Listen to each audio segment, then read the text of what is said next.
I did this for myself, my wife, and my children. And unlike some of you, they will still pay attention to me whether I run for president or not. And so the fact is, it has nothing to do with running for governor this year, with running for president at any time in my life if I ever decided to do that. And I said this yesterday.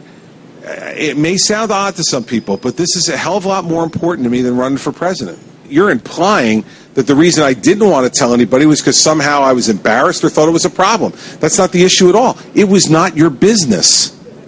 It's nobody's business other than mine, in my opinion. Now, once someone asks me directly and I'm in a public position, I'm not going to lie about it.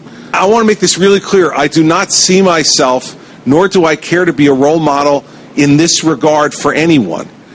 This is an intensely personal issue for people, and only people who have gone through being overweight and understand how that can dominate your thought every day understand how intensely personal this is.